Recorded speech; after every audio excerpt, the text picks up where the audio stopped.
மே 18 2009 ஈழத்தில் மிகப்பெரிய இனப்படுகொலை நடந்தது. அந்த இனப்படுகொலையின் தொடர்ச்சியாக என்ன பண்ணுறது, நம்முடைய மக்கள் மீது கொண்டு வீசுகிறாங்க.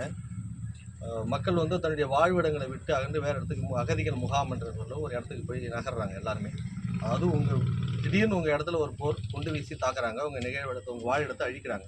என்ன பண்ணீங்க, கையில் இருக்கிறதெல்லாம் அகப்பட்டதெல்லாம் எடுத்துக்கிட்டு நம்ம உயிரை காப்பாற்றிக்கிறதுக்காக ஓடுறோம். ஓடும்போது ஒவ்வொரு மனிதனுக்கும் 3 வேளை பசிக்கும். அதே மாதிரி பசி தான் நம்ம ஈழத்தமிழ் மக்களுக்கும் அந்த பசி இருக்குது. அந்த அகதிகள் முகாம் போகும்போது அங்கே இருக்கிறவங்களுக்கு உணவுக்கான திட்டமிடல் யாருமே செய்யலை.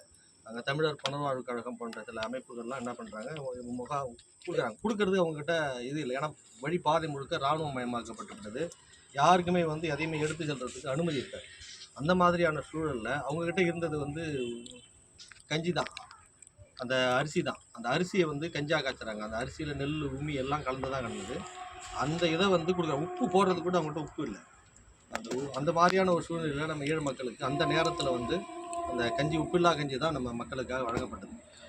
அந்த வழி அந்த உணரணுங்கிறதுக்காக தான் நாம் இன்னைக்கு தொடர்ச்சியாக கடந்த ஒரு 3-4 வருடங்களாக நமக்கு அமைப்பு நாம் தமிழர் கட்சி முன்னெடுக்குது. ஒவ்வொரு நிகழ்வுக்கும் மே 18 நிகழ்வுக்கும் அந்த உப்பில்லா கஞ்சியை கொடுத்துட்ருக்கோம்.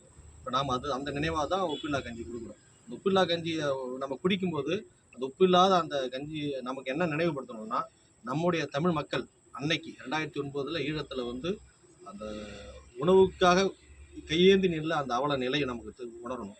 ஒவ்வொரு குடும்பத்திலிருந்தும் நம்ம அவங்க ஒருத்தவங்க இழந்திருப்பாங்க. அந்த வழியை நம்ம உணரணும்.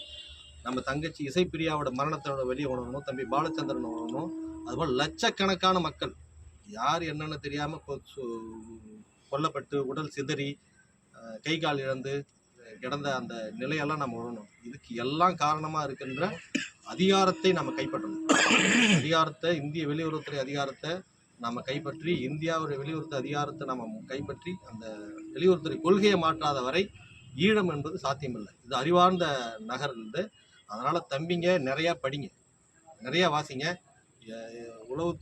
உளவுத்துறையை நம்ம கைப்பற்றணும், வெளியுறவுத்துறையை நம்ம கைப்பற்றணும், இந்திய உள்துறையை நம்ம கைப்பற்றணும்.